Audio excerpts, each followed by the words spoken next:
Hey guys, welcome to She Knows Arsenal. My name is Jessica and I'm your host. You can follow me on Twitter at itchjessino, and we're going to be previewing Arsenal versus Manchester United tomorrow. Big game for both clubs. So yeah, yeah. I'm nervous. I can't lie. I am nervous about the game. I'm feeling a little bit like, why can't this be over already? Just to let you guys know, Terry is not going to be able to come on the stream. He has something else to do. So he's not able to be here. So unfortunately, yeah, I couldn't get him on, but nevertheless, we're still going to go ahead and power through and preview. So yeah, there's about 33 of you guys watching already. Make sure you like the video and subscribe to the channel, and to let me know where you guys are watching in from. Are you nervous about the game? Are you confident? What do you think is going to happen? All those great and wonderful things. So yeah, let's see what you guys are saying. Amazikan Bodo says we're in need of a good player whose shooting is like a cannon, ball like Roberto Carlos. Dave FC says, hey. Basic Studio says watching in from South Africa. So yeah, there's quite a few of you guys in here already. Pap says hello. Hey. So actually Terry was able to make it. He's backstage, so I'm gonna go ahead and bring him in. Just a second. Hey Terry, how's Hello. it going? Good. I was going to make it. Just my son's birthday today, so I was just sorting him out. Okay. Well, thank you so much for taking some time to do the preview with me on my show. We just finished doing a preview on your show, so it's a little bit different here. I'm on the other side. So yeah, but there's people in the comments already asking for you and stuff, which is interesting. I think they're here more to watch you than they are to watch me. But yeah, I already asked. I already kind of know how you feel about the game, but you know, I mean, you're definitely like Arsenal fan or Manchester United fan from similar era. So, how big have these games been for you in the past, and what's your favorite memory from a past Arsenal Man United rivalry game? Oh God, the Arsenal Man United is the biggest historical game in Premier League history. The kind of rise of the Premier League was built upon the background of our rivalry. The best Premier League game. There's a few. I mean, the 8-2 is amazing. To give you the most embarrassing result ever was brilliant. With Danny Welbeck playing and Tom Cleverley in the middle as well. It was great. The 4-2 at Highbury in about 03, 04, 04, I think it was. That was an amazing performance. One of Ryan Giggs's many plethora of games where he was just a superstar. Paul Scholes balled out, 2 goals from Ronnie and that chip from O'Shea. But I actually think the best game was ending the unbeaten run. It was beautiful especially to get it through a non-penalty as well. As a rival, and again, this is where you've got to be. There is bias when you're a fan, and there always should be. If there isn't, then you're a liar. You should always have it, and you always have it. It's in your heart when you're a club. I was annoyed that you went invincible. Of course, I was. It was a great achievement.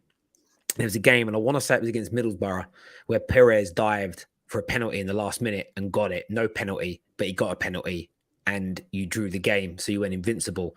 So if you to lose the unbeaten run to a penalty, it was a dive, it was bittersweet. And it was one of those moments in football where I stopped focusing so much on poor refereeing decisions because I realized actually it's like it swings and roundabouts. Sometimes they go for you, sometimes they go against you. So we've had lots of horrible moments against Arsenal. You've done some bad things to us in the Prem on the field of play. I'm talking, but that game was probably the standout memory I have as in the Premier League. It was a beautiful day. I was there. I think I smiled for about a week after that consistently just because of that game. So that was beautiful. Yeah, some of the biggest games that I know of. I just loved how the game was different back then. I felt like you could leave a couple on people. You always had 1 or 2 bad fouls in you before you got a card or something, and there were always like, you could just feel the energy. Like, it was just different. Like, now you can barely touch people, and there's just that part of the competitiveness is kind of gone. But obviously my favorite will always be winning the league at Old Trafford. I think I still think about Wiltord. I just love that. Like, every time I hear it and see it, I'm like, oh, that was amazing. And we didn't even have Thierry Henry that day. I think it was Kanu and Wiltord that played that day. Still a great team, and it's just so sad because you just those are the glory years for me. Obviously, I got to choose becoming an Arsenal fan. So, of course, I chose a team that was doing well, and I've stuck with it. I haven't switched. I know some people think Americans switch teams, based on who's doing well. I Some of don't. you do. Some of you do. Yeah, no, it's true. It is true. Some Americans do switch teams based on who's doing well. I remember when I was at that fan fest, and I asked why this guy was a Leicester fan, and he was like, "Well, I'm a Leicester fan now, but I was a Liverpool fan like a couple years ago." And I was like, "That is like the weirdest thing you've ever said. Like, I've never heard anything like that." But it's Yeah. true that they kind of do that. Not me though. I mean, I could have switched, and nobody would have known. If I had just been like, I'll just be a Man Yeah. City fan, but It's nobody would have known. I know it's in most European countries it's the same. In England, it is. Here you can change everything. You can change religion. You can change your wife or your husband. You can change your name. You can change nowadays. You can change, like, it's very simplistic to change your sex. You never change your football team. It's the only thing that my children or my brothers or my dad would be disowned for. If they changed their football club, I would look at them differently as human beings. I'm very old school though. I don't even believe you should touch the kit of another club. It should just be I find all that sort of, for me, I like the friendly tribalism that should come with football, where you back your team. It's been difficult for me in recent years doing what I do on the terrace because I cover other clubs. So you've got to really remove yourself as a fan and speak about things objectively. And that's still really hard because you can't, I sometimes, I listened to an Arsenal show once and then brought the same points up on my show, and Arsenal fans got angry that I was talking about it. It was like, well, you're not an Arsenal fan, so you can't say this. And I was like, oh, I will then. The fact that it triggered, whenever I say something and it triggers people, it tells me I'm on the right path to the truth, because otherwise you can just laugh it off. And for me, it was like, social media's really amplified that sort of stuff. But I do agree, like, for me, you pick a team, you stick to them, you only wear their kit, you support them unequivocally. And yeah, and it's this rivalry, as you mentioned, is just so, the Premier League is deep. A lot of the Premier League clubs now that are thriving off the money that the Premier League makes owe a lot to Man United and Arsenal for what our rivalry did to this league. It was sensational, absolutely sensational. Do you kind of like, I mean, obviously it's still a big game, but do you kind of feel like it's numbed out to a point where you're not going to see that same level? Like, do you think the players even get how big this rivalry used to be or is, or do you think it's just kind of like another day, another game kind of thing? I think they feel it because they'll feel the build up on social media. They'll feel the build up in the media. Neither of our teams just have as good a squads as in our heyday, or at least the Mm. very least they don't play anywhere near the same standard. This Arsenal team is a mere drop in the ocean compared to a peak Wenger side. This Man United team has some serious quality in it, but in terms of how we play compared to a peak Fergie team, it's a nothing. It's incomparable at all. So I think they get it. But what both our teams need is to continue to improve. And if Man United and Arsenal could get back to levels where they were genuine title contenders, irrespective of who else is in that race, these games, because of the size of our fan bases, would become the biggest in the Prem again. There's no doubt. But we do need it is the quality of football to improve, but we need our teams to be challenging, to be scary, to be dangerous. And, we just, neither of our teams have been consistent enough for that, for it to have the same level of feeling, if that makes sense. Why do you think Man City and Liverpool don't have that? Like, Um, they've been so dominant for a long enough time where they should have built some level of a rivalry, but it's nowhere near. Because, Manchester United yeah, and Arsenal were not town rivals or anything like that. Why don't they have the same thing? Like, what's going on there? I feel a little bit like it's they both they both focus on Man United, so it's almost like friend of a friend, an enemy of my enemy is my friend. I almost feel like over the years, as a Man United fan, I always feel very cornered because every single fan base dislikes us. There's a reason for every single. For a lot of people, we were the most successful team when they were growing up. That makes a lot of people dislike you. Liverpool dislike us. City dislike us. We've got rivalries with Arsenal and Chelsea because of the competitiveness of our teams, especially through the Premier League era. So you've got all these people, and I feel like there was almost like it almost felt like a gentleman's agreement between those two clubs. Plus, football's become a little bit nicer, really, as in the sense of you've had like situations where like team buses have been smashed up by Liverpool fans. Only a handful friend, ridiculous things, but like intimidating things thrown at team buses, and you think, right, that's going to stir up a rivalry now, and nothing. You know, it's almost the football's become a little bit more gentlemanly at managerial level. You don't get those manager wars that you had between Fergie and Wenger. You don't get the Jose and Wenger, Jose and Fergie at times where they were just at each other, Fergie and Keegan. And I think maybe there's partly football's got a bit nicer. And secondly, I feel like maybe the managers have realized it's not sensible to get into these mind game wars because once you're in them, one of you's losing. And every manager that went up against Fergie in a mind game war lost in the Premier League era, but lost badly. You know, didn't win very much. Like went backwards. Invariably lost their jobs. You know, barring Arsene Wenger really that stayed around. So I think there's a few elements to it, but it's sad really. I wish they would go at each other a little bit more. I wish they would fall out a little bit more. I wish they would fight a little bit more. You know, and it gives an extra nuance and an extra level to these games. I feel. Yeah, I like the storylines and all of that. And like the players having storylines as well. Like there's no Keane versus Vieira anymore. And it's just sucks, but you gotta go. I've got lots of guests in my room right now. What are you both doing? Oh yeah, it's Peppa Pig pajamas. Are you all right, Jax? Hello. Yes, I'm working right now. Daddy. Yes, you can see me on the screen. Daddy. Yes, that's me. Yes. So, can you guys go into the living room, please? Can you go into the living room, please? Say bye-bye.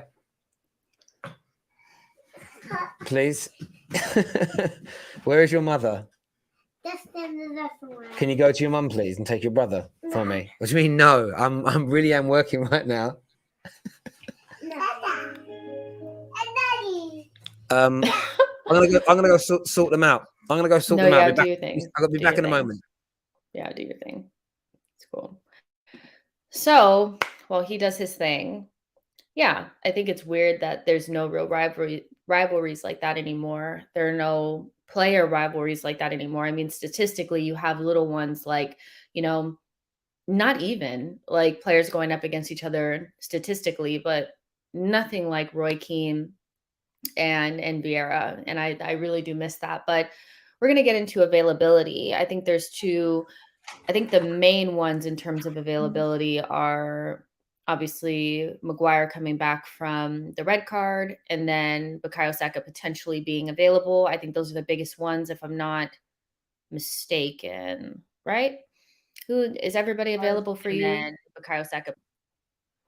Right now, yeah, Varane's out. I haven't seen the press conference today, but Varane's out. Cavani's out. I didn't see the rest, to be honest with you. I think Luke Shaw's a doubt. I might be out. Yeah. There's one other as well. My mind's gone completely blank as you've asked me that. So I saw that in the availability report, and I didn't know what it meant. That's what you mean by it. Call players that are fit and available. That makes sense now. I've never heard that expression before.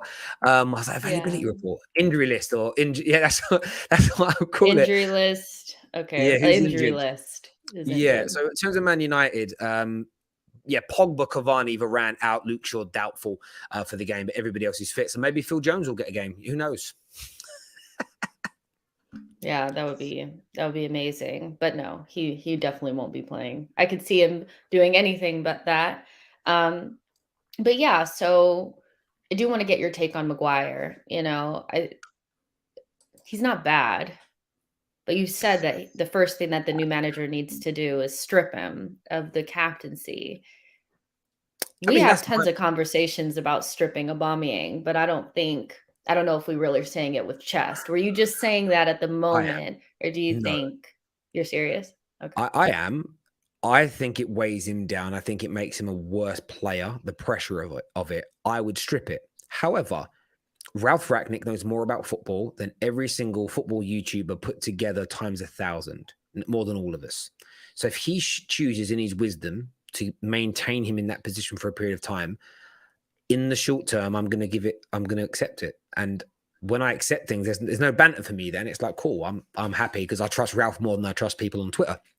So if that starts to go wrong and his performances persist on being bad, then I'll question it. But my personal preference is to strip him, but I understand that Ralph may keep him, so I'm quite relaxed about it right now. So you're relaxed. No, because I trust Ralph. So I've always said this. My preference as a Man United fan to how Man United operates is secondary to it being successful. I believe Ralph may be able to make us successful, so I'll put my preferences aside because I'm not important. The greater good of Man United is.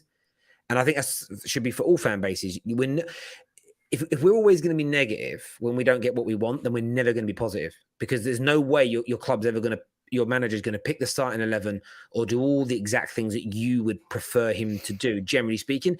So when you have faith in someone, it's use that. Just go, cool, relax a little bit.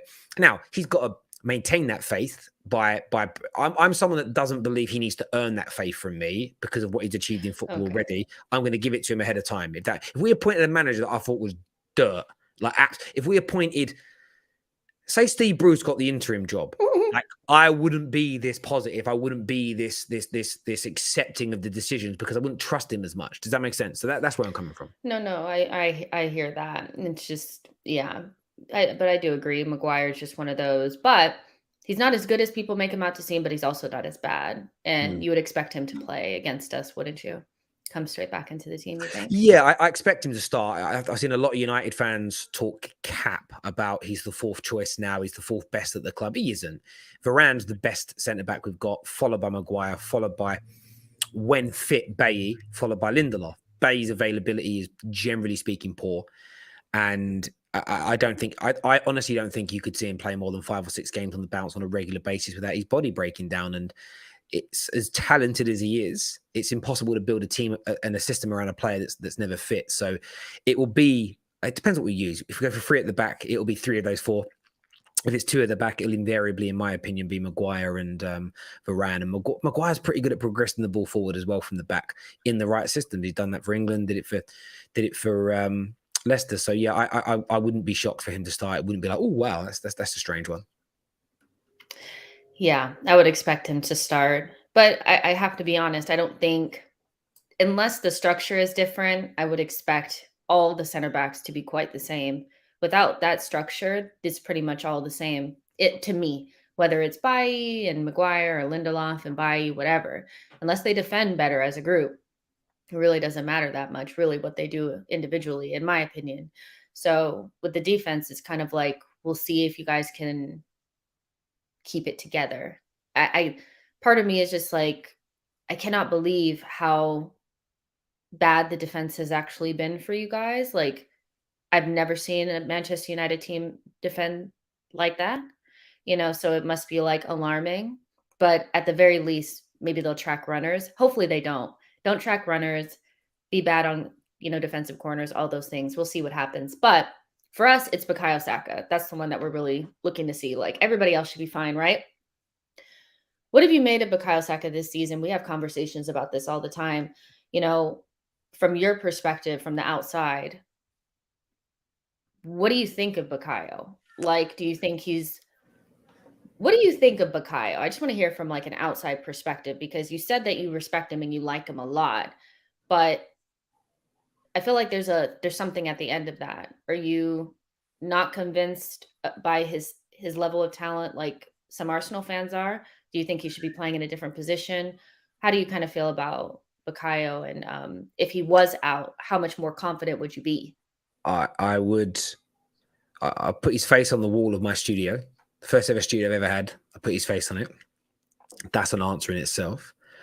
I think he's supremely talented. I've seen a lot of talk in the last few months about what's his outstanding attribute. I think it's a good point, and it's one of those points where it's, oh, that's a kind of new way of challenging someone's ability. So it's like whenever you throw out a new challenge, it takes people a bit of time to kind of think of an answer, because if you haven't thought about that element before, you get caught off guard. So I understand that take. It's interesting, though, there are certain players that have an outstanding attribute. For instance, Rashford has turned into a pretty good goal scorer from the inside left position. If you actually look statistically, the last 2 seasons, goal contributions, I'm talking not just goals, one of the highest performers in one of the top 4 leagues in the world. But yet that outstanding attribute still leads to, yeah, but what about all the flaws he's got? So I feel like with Saka, if he did have an outstanding output, so lots of assists or lots of goals, people would pick holes in something else anyway. So I kind of feel like it's, people don't like him for whatever reason, and they're using the what's his outstanding attribute as an attack. Then you get some other players who have an outstanding attribute, and then everyone focuses on one of their defects, as opposed to going, yeah, but he's one of the best goal scoring midfielders Europe's seen, or the level of assists he's getting as a fullback, a better pound for pound than any fullback in the history of football. Yeah, but he makes this mistake. So I feel like when you don't like a player, or you've got an agenda against a player, you can kind of focus on that. And I think that's actually Bukayo Saka's strength, that he's a very good attacker. He's very good at carrying the ball. He's a very good progressor. He can defend. He can track back. He can cover space. He's very good at lots of things. Now, some may throw in a phrase like jack of all trades and master of none. I think that's where then the final piece of the answer would be Arteta. Is Arteta a good enough manager and coach at this point to give Saka what he needs to progress to that next level, to give him a firmed up position of sorts, whether he can start playing in that on a regular basis? That the problem he's had, he's been used as left back, right back, left attack, right attack.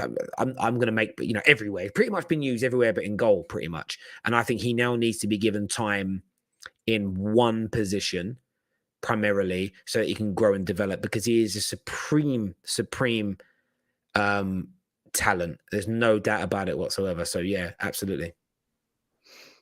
Do you think that, that's good to hear, though, from a rival's perspective, that you respect Bukayo, because I feel like there's a little bit of well, he's not really that good because of all the things that you've said, that he doesn't have the end product, or there's nothing special about him. And we do have the tendency to maybe overrate our youth players. I do think that there's a lot of projection onto Bukayo Saka and Emil Smith Rowe, that they're being projected into what we believe that they're going to be in the future, and that's not really what they are right now. So it's nice to hear that you at least rate his talent. But go I ahead. feel like, so I just want to say as well, I think what it is it comes down to Arteta as a part of the issue is in whether or not I think he's going to move on to the next standard, because I'm not overtly convinced that Arteta is going to become the world-class coach needed to develop players. And it's getting the right coach at the right time in your career is so key. It really is. If Fergie wasn't managing Man United, what would have become of the class of '92? Would they have even been developed at Man United because their youth academy was in bits? Maybe not. Maybe they've gone elsewhere and been better. No one knows. It's also having those senior stakeholders around him. The problem with Arsenal right now is they're better players generally are their younger players. They need, if you think back to two of the best crops of youth that have gone into teams, or the class of '92 into Man United's team, and then the youngsters they've probably got a name in Spain that I don't know, but when the young Busquetses and Messis, etc., were being bled into that Barca team, both those groups of youngsters, who are, and I'm using them as extreme famous examples, had a core group of seasoned professionals in the team. At Man United, it was the likes of Peter Schmeichel, Pallister, Bruce, Roy Keane, Cantona, as an example. The strikers like Andy Cole, Brian McClare, that were able to, they were the leaders of the team. They were the stars of the team. They were the people that were pinpointed with being the match winners. The pressure was off the youngsters. They could grow and they could develop. They were in the limelight, but they weren't expected to be the winners week in, week out. Where Arsenal, for me, struggle is all the pressure is on your kids to be the superstars. That isn't fair. It's okay, maybe if you had a team like the Invincibles full of seasoned pros and you threw in a young Saka, then you could put a bit more pressure on him because he's being held up by these stars and these elder statesmen. I think that's the next phase in terms of your rebuild, is buying 2 or 3 25 plus stars, quality players that can come in and pick up the slack in many ways, because when you're young, you're naturally inconsistent. Only a handful of players are young and consistent like a 25, 26, 27-year-old. So I think they're the two elements that Bukayo Saka really needs to elevate to that next stage. Do you give Arteta any credit for Saka and ESR's development so far? And do they have to have a world-class manager to get that development? Is that required? Because there's been a lot of players that have developed. There's not a lot of world-class managers, so is that really I do agree with the senior, like the elder statesman thing. That's definitely something that'll hold them back. But I feel like equally, if, you know, we criticize Arteta for a lot of things that go right, which like Saka and ESR being introduced into the England national team, playing so well. Is that not due to some of Arteta's coaching as well? Yeah, of course. I'm not saying Arteta isn't a good coach or won't become a good coach. And Yeah. coach and manager are very different things to me. We don't know how good he's going to be on it. Everyone's going to have an opinion on it. He's 2 years into his job, and there are moments where the Arsenal fan base is screaming that he isn't of the standard, and we think he's got to go, and he might have lost the dressing room. The next minute, it's he could turn this round. That kind of changing is fair and normal. We're meant to be. We're by our very nature as fans, we're fickle. The jury is just still out. So as I say, that's more of a question mark for me than the squad being built to be stronger around him. But of course, when you don't know how good a manager is going to be, that's still a question mark around the ceiling of Bukayo Saka. If Arteta was 10 years into his reign and was universally recognized in the same way as I'm just going to throw Ralph Rangnick's name out there, like people know he's great at developing young players. If there was that kind of that kind of body of work behind him, I'd sit here and be like, yeah, we know that Arteta is great at that. Interestingly, I'll give you an example. Jose Mourinho for me is a world-class manager, not renowned for developing young players. So it isn't even about what you've won and what you've achieved. It's what does the history about this manager tell us about their overall development of youngsters? How well have they done? How have they thrived in the squads? We just don't know with Arteta. So it's not a criticism or it's just I don't know, because no one does, because it hasn't happened yet. Do you get where I'm coming from? We just don't know how he's going to do. Yeah, I think that's fair. And I think I've been pretty consistent saying that things are inconclusive, but I tend to lean a little bit more, but they could get better. And then others, it's inconclusive, but they tend to lean the other direction, that it's probably not going to go right. So I get that, but it's very like up in the air at the moment. But let's kind of talk about both teams' form. I think we could not even look at the form table at the moment and kind of know where we sit. But it's interesting because, I mean, you could look at the last two games that you guys have played against Villarreal and Chelsea and say that there has been an uptick in form at like a little bit at least. What did you see against Chelsea? Do you think that that's something that your team will take and say, no, because in the past, when we've had those types of games before, we've had two of them against Chelsea. They've done that to us twice, where they really should have put the game away. And somehow we got points. You could take that, and say that we played a lot better, or we had a lot more fight in us, and then take that into the next game. Or do you feel like that's not something that you guys can take because it really wasn't a great performance? How did you view the Chelsea game, and how much stock do you put in it? No stock at all. None at all? None. Again, any football fan that looks at that, and there's no sustainability in the way we played. We were lucky. It's a result I celebrate every time. It's a performance that if we did that 20 times, we lose 19. And it's like you said there, like Arsenal last season, you well deserve to beat Chelsea when Lampard was manager. The kind of game later on in the season was one of those, you were nowhere near a better team, but you got the result. You celebrate the result, not the performance. And if Man United were performing consistently and had a bad day and drew like that, I wouldn't pay it a second's thought. But if we can see that plethora of chances in every game we play, we're going to win about 3 or 4. We'll get relegated. That's how bad the performance was in terms of dominating the game. And we didn't stop Chelsea from, it wasn't like we stopped Chelsea from penetrating. De Gea made 3 or 4 saves and they missed sitters. So a lot of people said, we were so much better. We run harder and we were more organised from set pieces. Overall, it weren't great. Villarreal, I was actually really impressed with that. Our away form in Spain's atrocious.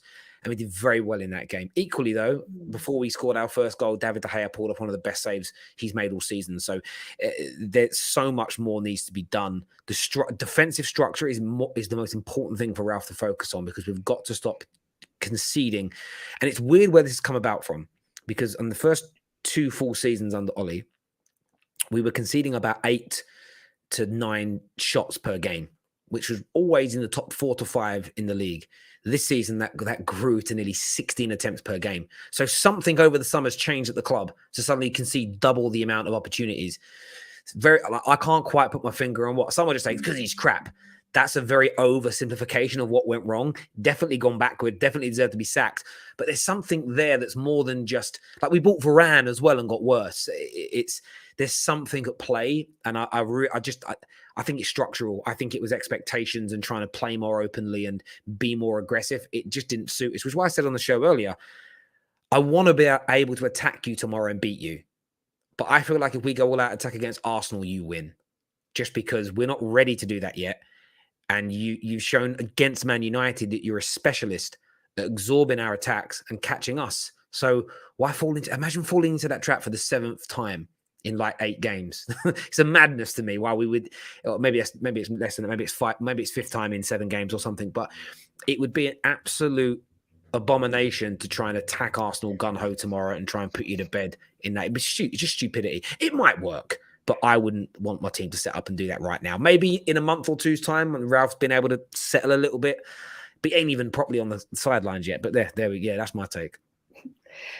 So this has been a narrative. I would love for you to address it, but could it potentially have been Cristiano Ronaldo that disrupted the structure of the team? Do you know what's funny about it, right? I'm actually reading some of the comments and making me die. They're like, Terry's much better here than on his own channel. It's because I'm not being asked questions here as opposed to having to just give opinions. But I will, if I get asked the right question, I will give an opinion you don't like. I'm not holding back. I've always praised Saka on the football terrace. If you don't think I've praised Saka on the terrace, and you don't watch the terrace, my bro. How did Ronaldo break a system that everybody told us didn't exist?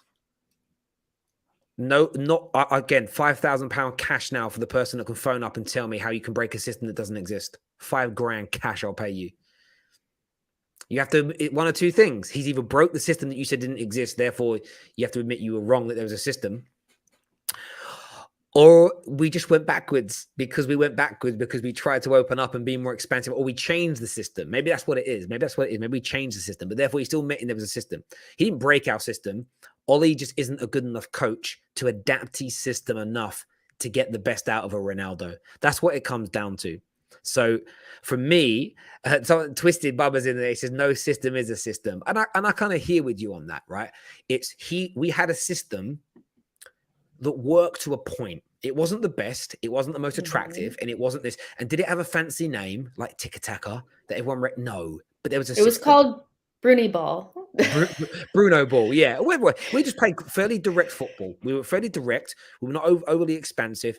It was very direct, 3 to 4 passes to try and work the ball into the box. That's how we tended to operate. It literally is so basic. It was basic. Ronaldo came in, and I think Ollie's tried to overcomplicate it. That's why. And I can only talk about it in fan terms. He overcomplicated it to try and get the best out of Ronaldo. That's why we've seen in so many games, players almost just looking around going, I don't know where I should be standing. I don't know what I should be doing. We weren't like that last year. So that's the thing for me. So Ronaldo isn't the problem. The manager is. It's a nonsense to sign 3 of the best players in the world and then to go backwards and blame the players for ruining the system that you didn't like anyway. So for me, it just exposed Ollie for being the substandard manager that he is. And glad he's gone for multiple reasons. And, Ralph will get the very best out of these players that he can. And hopefully we appoint the next manager that comes in, and he'll be able to do the same thing. A top-class coach gets the very best out of Ronaldo. In fact, a very good coach gets.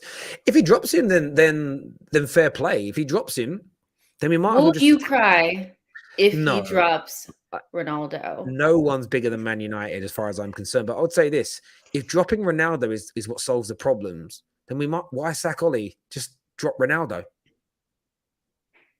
No, but see, No, let's no, see. I see if what you did Ronaldo, there. I see no, what you no, no, did it's not a there, cinema did. My point but is, it's bigger than Ronaldo. That's my point. People that try to put it down to the okay. singularity of Ronaldo, then you just drop Ronaldo and don't sack Oli. But no, you sack Oli because there's more. Ronaldo isn't the reason that AWB is always out of position. It isn't. It's because the system wasn't working. That's what it comes down to for me. Okay, you escaped. That's fine. I'll let you escape that one. Don't want you to have to go in on Ronaldo. Five If he gets grams, dropped, five I'm grams, five the grams. I'll next give it couple of away. times. I If don't he have gets 5 grams dropped, to give away. I'm I just we throwing out have a to bit. talk about this after he's been dropped to go. Yeah, again, it's the narrative's there. When he didn't start against Chelsea, he was like, "Yeah, see, look, the Ralph era's already taken control. He's been He dropped." can't press. He saw. He said, "I need to get that guy out of here. He can't It's press." more 36-year-old Ronaldo can't play 3 games in a week. That's all it was. And Okay. it's this might come back to bite us in the backside. Chelsea was looked at as we're not going to win anyway, where Arsenal and Crystal Palace are much more winnable for Man United. Hmm. Simple drop and win. Then it's like, okay, Oh, yeah, I get what Tony's saying. And big up yourself, Tony. yeah. They're just playing with you. But yeah, so now I'm looking at your schedule. So easy. So easy. Yeah, Arsenal tomorrow should be so easy with the new No, bounce and all. stop doing that. Stop playing it down. And we spoke about in the show earlier, and I stand by it. Don't act like this ain't a big game for you. Oh, we're We're rubbish. talking You're about y'all better. right now. You guys And on I'm the other flipping side the are saying switch on that. I'm this flipping the is switch on that. so easy. You have Crystal Palace at home, Young Boys at home, Norwich, who's horrendous, Brentford, who is not that great of a team, Brighton, Newcastle, Burnley. This game could actually be the beginning of you guys really turning a corner and going in the right direction. So, what does a win do for you, and what does a loss do to you? A win will set a great marker for Ralph then to take charge of his first game and gives him a really good, to draw against Chelsea and then beat Arsenal gives a really good foundation and base for Ralph to kick on from. Would be 2 points away from you. Depends on West Ham's result, but maybe just a couple of points behind. I swear they play Chelsea. Yeah, they play They, somebody big soon. They play Chelsea they soon. do. So you look at that and you go, Chelsea probably going to beat them. We could be within a couple of points of that top four with an easy run. Now that easy run, again, this is where my consistency comes in, and maybe it annoys people. But every team we then play in December is beyond winnable. And of course, those teams can beat us. You don't write them off. You don't get complacent. You don't disrespect them. But with what we spend, the value of our squad, the salary we pay them, Man United go into every single game as the overwhelming favourites, and any drop points is a disappointment. Doesn't mean you throw baby out with the bathwater and go, yeah, Ralph's not the guy because he dropped points against Brighton. But we have the capabilities to win all them games. Will we win the sort of 8 games on the bounce? I'm going to say no. There's always going to be a slip up and you'll be disappointed, but it's a great opportunity for us to insert ourselves back inside that top 4 because our run is more simplistic than anybody else. If we mess that up, there could be trouble in times after that because then you come into a run of more difficult games. I think barring Ollie's interim period, we haven't won more than 4 on the bounce in the Prem for 3 years. Well, In nobody fact, really wins 4 on the bounce like no, that. It's really hard. we don't. So, but it's like we've got an opportunity here to go and do something. To win 4 on the bounce, to win 4 or 5 on the bounce is a madness. If we were to win 6 on the bounce, we'd be in such a great position. But they're very winnable games. They're games. For me, I look at it this way. Teams that you should be beating, but Of it's course, important to do that. yeah, you got to do it. But there's no excuse not to beat them. The thing for me is there's no excuse to not beat these. There isn't a reason. 2 or 3 injuries, not a good enough reason. Suspensions, not enough reasons. Your best player being missing, not a good enough reason. Man United's squad is worth more than some of these clubs to sell. You could buy some of the clubs for what Man United spend on their players. So all of the top 6 are never underdogs against anybody outside that. Barring that little middle group, the Leicesters, Evertons, Villas, still we all spend maybe discount Tottenham for a minute. And I think Big 5 is what it really should be. The top 5, we spend so much more money than everybody else. Our expectations are different to everyone else. And we're never the underdogs in those games for me. We should always be expected to win. 0 excuses for all of us, period, point blank. Yeah, that's an easy run of games. Like you guys should easily, but the Premier League is difficult and things will happen. And so, but that's a favorable run of fixtures for Rangnick to come in and do something, but it, he's not even really in the dugout yet. So even if you guys were to slip up against us, which I hope you do, it wouldn't be the end of the world. But I do agree that like it could start like a fire for you guys, which would be good for you. But our fixtures are not as easy, but still, like we play you guys and then Everton, Southampton, West Ham, Leeds, Sunderland, Norwich, Wolves. So basically going into the first of the year, um, we have some favorable fixtures as well. So in your opinion, what does a win do for Arsenal and what does a loss do for Arsenal? I mean, look, it doesn't write your. I think there's two different things at play here. There is the, are you out of the? It depends whether you're an Arsenal fan that thinks you're in the top four race or not. First of all, I'm going to go from the pretext. I've seen a lot of gooners say you can make it. Some said it from the start. Some now think you can because particular teams like Leicester and Man United have been nowhere near the standard anybody expected. So you're in, as far as I can see now, you're in that top four race. You're there or thereabouts. Losing to Man United doesn't stop you from getting the top four. That's fair. But I think it's more of I think there's a different element at play here, which is you've improved against those smaller teams. Arsenal's trajectory is to end up in title contention. Not this season, maybe not even next season, but you'll be going into year 3, year 4 with Arteta. And again, with what you spend and the expectations of your gargantuan, giant, historic club is to win titles. So there comes a point where you have to start merging together the consistency of beating the smaller sides and being competitive and beating and getting good positive results against the top four.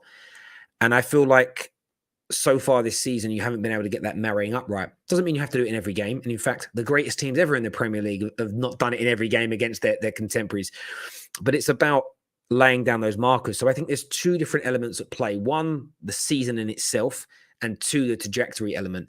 The trajectory element can have an effect on the season, though, because Arsenal fans, like Man United fans, are very flip-floppy. They can turn. Social media, for me, is a very powerful tool when it comes to putting a message across. So it's the reaction to losing in this game. If the loss was to be embarrassing, do you then bounce back? Arsenal are also going into a little period now that they haven't suffered from all season, which is playing more than a game a week, more than a proper game a week. Forget the League Cup. You rotate, right?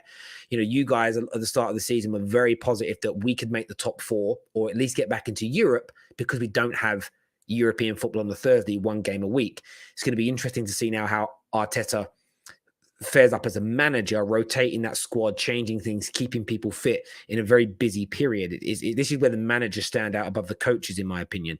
So I think there's a few things at play. Mathematically, it doesn't damage you overtly. But I think in terms of the trajectory and progression, there's a dent in there and a worry. But also losing that first game going into the festive period it's an up and down run. I kind of look at Everton. They're shocking right now. You should be beating them. Southampton, yes. West Ham's a real tough game. Leeds away is tough. We all know that as an example. Sunderland, don't worry about it, it's League Cup. Norwich, piece of piss. You'll smash Norwich. No problems at all. Wolves are in good form again now. We don't know what Wolves are going to be like by the end of December, but they're in good form. And then Man City. So you've got kind of 3 or 4 games where you've got 3 where you're not, 2 where you're not the favourites, and then sort of 3 where you're like the marginal favourites.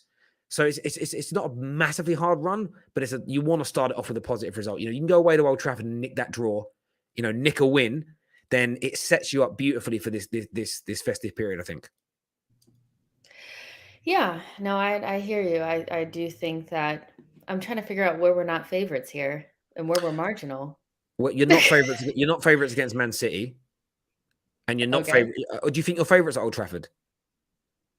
No, it's just those 2, So yeah, really. I think I said 2, and then marginal, I would say West Ham is the only one that's marginal. West Ham would say is marginal. I don't know. Away at Leeds, maybe I'm being disrespectful. Oh, come on. Do you not They're think? like in 17th place. Aren't they by the relegation Yeah, but zone? this ain't Please. an Arsenal thing here. I'm having a dig at Leicester. I'm having a dig at Leeds because everyone just tells me they've got a great manager and they're in an unfair position. They're a brilliant side. So cool. I mean, yeah, so maybe 3 then. Wolves, you're definitely the favourites because you're at home. We're the favorites because we're better. No, you are. But I mean, if you're away at Wolves, you wouldn't be the gap wouldn't be as big as in terms of favourites. No. Okay. Well, the odds, if you looked at the odds of Arsenal away at Wolves and Arsenal at Wolves, at home, your odds on you winning are much higher than away. That's a fact.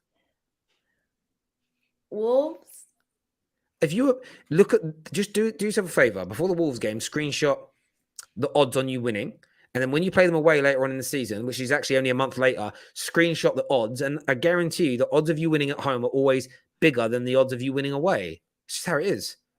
Oh So my goodness. Okay, so we're not just favorites for 2 of them games. Let's two just of them, and I think then there's the West Ham one that's marginal, and I'll concede and say in the Leeds and the Wolves games you're the favourites, but I don't think you're favourites by a landslide. Like when you're playing, not like Man United's run in majority of them games, it's like United are clearing away the favourites. So yeah, that's my view. That's my view. What's wrong Yo. with that? How's that You disrespectful? said we're marginal favorites over Leeds and Wolves. But then I also hang on. I changed my mind and said I concede that, and that was maybe a little bit harsh. And I changed my mind, so I didn't say that. Oh I've my revoked. I've goodness. retracted that You've statement. revoked it. Okay, I've good. retracted it. Because that's insane. Those 2 teams, I will not accept that. I cannot accept that at all. I'm So sorry. you This don't is think not there's gonna any chance that Wolves or Leeds could get a result against you? There's a chance that anybody can beat anybody on any given day. Let's be But how? real. So on a But scale of okay, let's do this then to work it out then. So at a scale of one being they're definitely not going to get a result, and 10 being they will definitely get a result. Where do you rate Wolves getting a result against you at the Emirates out of 10? like a 3, And Leeds away 2. 2. So you think it's almost impossible for Leeds to get a result against you at Ellen Road? Maybe like a 3, but like Cool. I'm only asking. I'm not challenging. I'm just trying to understand where you're they've at. they've Okay. we've improved and they've gotten worse. And they Hmm. couldn't beat us last season. And we were terrible and they couldn't beat us. So I don't know. I don't rate those teams. This could come back to bite me like it always does. But yeah. And look, and maybe I'm looking at those teams, and I think I think Wolves will cause you trouble. I think, and Leeds are just an interesting one. They're very open though, aren't they? But we always smash them. That's one thing weird. I wish we could play Man United could play Leeds every week. We'd win the league. But yeah, no. But you've got a good run of games. You've got a good run of games. There's no doubt. I think the biggest issue is going to be it's playing every 2 to 3 days and rotating that squad. And how does that work? But I mean, it works out a little bit better because I feel like this is things that people don't usually think about unless you're in our fan base. But two of the biggest reasons why we did so poorly in the Europa League was because there was no Sambi and there was no Tavares. Like losing Kieran Tierney was like very, very bad for our season. Like it pretty much ended it, not having Kieran mm, Tierney and then Thomas being in and out, So we've addressed some of that and them being able to play games early on. Of course, they weren't great against Liverpool, but generally, when they played, they'd been fine. So, of course, it's up to Arteta to rotate properly. But we've even seen that even though people have been saying that Martinelli is hated by Arteta, he comes straight in and scores against Newcastle. I mean, it's a good locker room. People are in good spirits. Everybody's working. I think the only player that's kind of on the outs maybe is Pepe. So for me, I would expect us to rotate better this time around and we have a stronger bench than we did last season. It seems like mm. everybody is kind of on the same page. Whereas last season, we played so many games with Pablo Marie and Rob Holding. Now that's a bigger worry is whether or not like if Ben White or Gabrielle were to get injured, then Yeah, I hear you on that. I game think from over. my side of things, again, my education on Arsenal comes. Part of it is what I see, of course, but then I listen to what fans say, and when there's a celebration of not being in Europe because it means we'll be better, that means for me as a football fan to watch the game, it's going to be intriguing. I'm not saying it's going to be horrible or hard. I'm just saying it's intriguing to see how the rotation happens because over the festive period you must rotate, and you play 7 games starting tomorrow night against United. And by the sounds of you and a lot of people in the comments that are having a nice little pop at me tonight, I assume you're expecting what 5 to 6 wins out of those 7 games then. I said 4 or 5 wins. 4 or 5. Yeah, I think there's 4 or 5 wins, a draw, and 2 losses.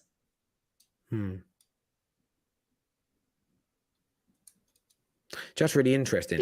What? If you only got 4 wins, is me sitting here and saying like 2 times you're not the favourites, and then like marginals. pretty much what that's like half. That's pretty much half the games. No, So it's no, like, it's so not. if you ended up only with like winning 50 to 60% of those games, then everything I've just said is bang on. No, it's not. It is. Because we're the favorites. We're the main favorites. It doesn't Yeah, but matter. again, you are the favorites, but I am going partly on who I think is going to win in terms of favorites, but football don't always work like that. And it's like I've said, at Man United's run on paper, we should be beating all them teams, but there's going to be some results in that we shouldn't, that we will drop points in. It's invariably, it happens when your team isn't at the peak of its powers. So I kind of look at the game and I feel like Wolves and Leeds could be banana skins. You're the better team, but I think that they could be banana skins, especially as you play Wolves a few days before you play Manchester City.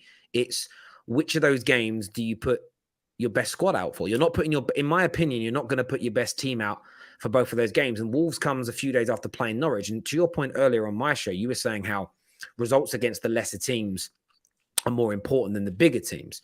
So maybe you think, right, we've got Norwich on Boxing Day, so we play our best team against Norwich because they're the easiest team to beat them, and then the rotation comes more for Wolves and Man City. Maybe. But that rotation could cause those issues. So Nah, you're counting up the points, so it's like, what's best for United? No, it's not, I'm not even thinking about United. Like, what's best for United? I hope you lose every single game. Like, that's what I want to happen. Like, I'm talking more here. I'm talking more here about. I'm talking more about looking at these games and the rotation. I tell you what, we were speaking about earlier on the show. We didn't really get into it enough, but like the exposure or the elevation of Arteta. I know Arsenal fans will say we don't care what you think about our club, Terry. Your anger towards me talking about your club tells me you do care what I think. If you we don't want to hear what you think. No, yeah, you don't want to hear it. But listening to rivals is the most important thing for football fans to do. Listening to others talk about my club over the last only 6, if 7... they're being rational. Like, we don't want to listen to all rivals. No, like banters, but again, only somebody with no brain capacity can't understand the difference between banter and serious football chat. For me, where I would be, and you know that because you've got a brain, Jess. Like, you get it. Like, you get it. Your viewers get it. 99% of people get it. Only idiots don't. And I don't waste my time on them. But like, for me, it's a case of, if you get through this festive period, though, with say 6 wins, a draw and a loss, and the rotation went well, like, my personal thoughts towards Arteta will elevate and go, do you know what? That's really well done. It's another kind of milestone ticked. If there's some good performances in there, let's say you beat Man United in a good performance, play well at home against City, maybe nick a draw in that game. Again, the feeling towards the manager improves, the mood changes, the positivity towards the club changes, but real positivity, not like fake positivity of sort of we're going to pretend we're happy when we're not. I'm talking real bona fiable moves forward. So yeah, for me, it's an interesting time for Arsenal Football Club after this game. The only other point that I just want to make on this is that you're absolutely correct that it could go bad for us because of rotation and all that kind of stuff. But other teams have fixture congestion as well at the same time.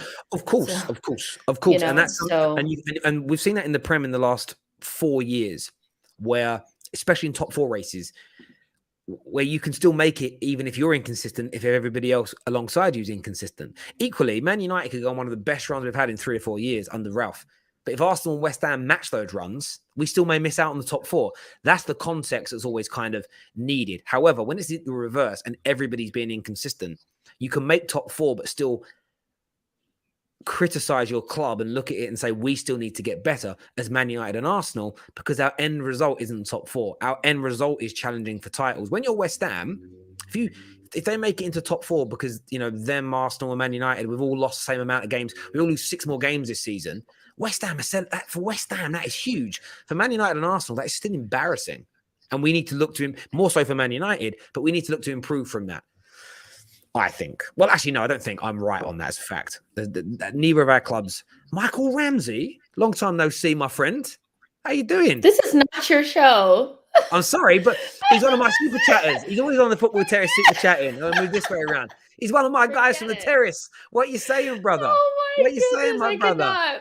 I want to see you on the terrace tomorrow night, my friend Michael. This is my super chat, not yours. It is your super chat, but he's come from me.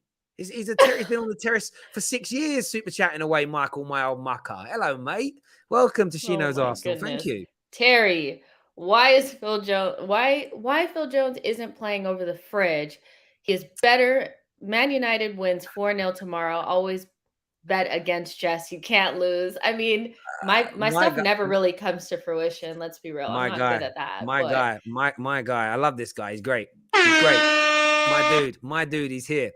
Mike, are you Phil guys here for Jones. me or are you here for Terry? Like, let's be No, real. most people here are for you. Most people here are for you. I nearly read that comment out. It's not my show. Go on, carry on, carry on. DD says I agree with that. We might be favorites, but they're potential banana skins. I agree, but I still think we're favorites in those games and not marginal, like, oh, just barely. Like, I feel like that really offended me a lot. But Wolves and Jess, Leeds, that really got me. Jess, whenever somebody says anything about Arsenal that isn't universal, unequivocal praise, you're all sort of like, oh, please, please, please, don't say that. It's my Arsenal. Oh, my Arsenal. Oh. that's just what you do. And it's why everyone on the terrace and why everybody here really likes you, because you're so passionate about your club, and it's good to see. All right, back to SheKnowsArsenal by myself. Just joking. Here you go. But I almost put you on timeout there. All right, so let's get on with it though. So we already kind of did like who do you think is actually going to play? Like what 11 do you guys think what do you think you guys are going to do? Like if you're in Carrick's brain / with a little like earpiece in his ear from Ralph Rangnick, which is what everybody says is going to happen, what 11 is going to play against us tomorrow? Maguire starts. Yes. So in goal, De Gea will be in goal. It'll be, I think Telles will play. Maguire will start. I think it'll be Lindelof, Aaron, Wan-Bissaka. I think he'll go with those guys.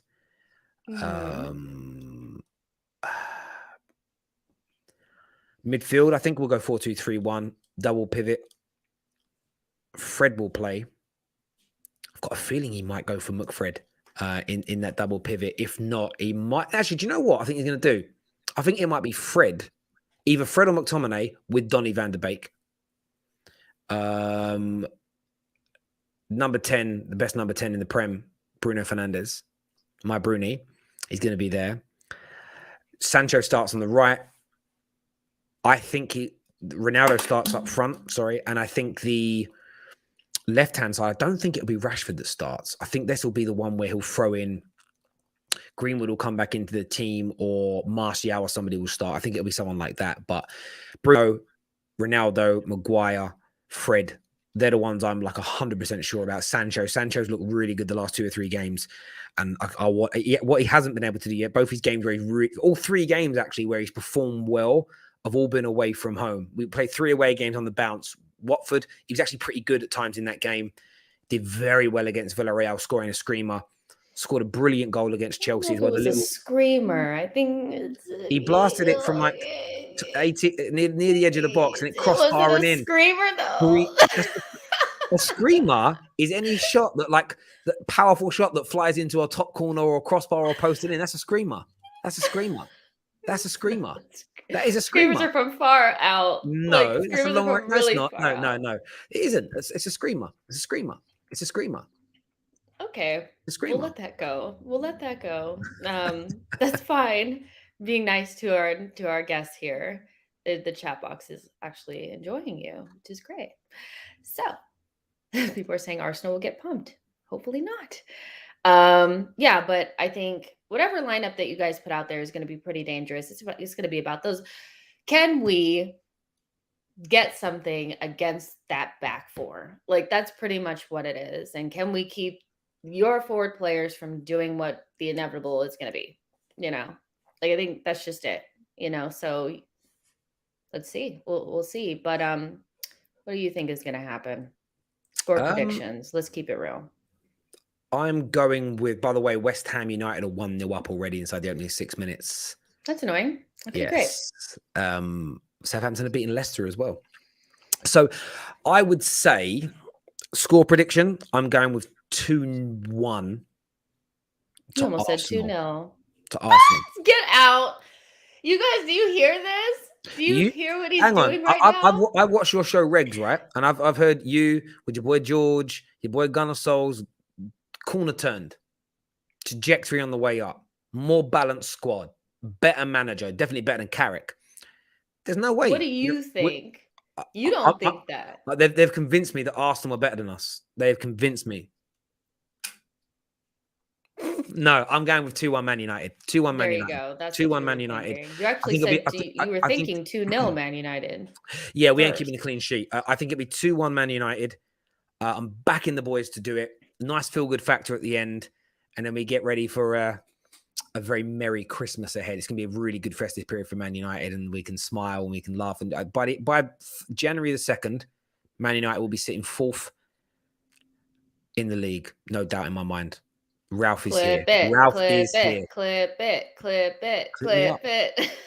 Clip me up. Clip that. Arsenal, by the way, will be sitting 5th. West Ham 6th by then. All I'm saying is you guys better not lose a single game. You better not lose a single game, because I'm coming to collect all my little crumbs, all of it. But I've already Because said I we can drop think points in that period, so it doesn't matter. it does. It doesn't matter. work. It Doesn't work. doesn't. That doesn't It work does like that. work. It does work.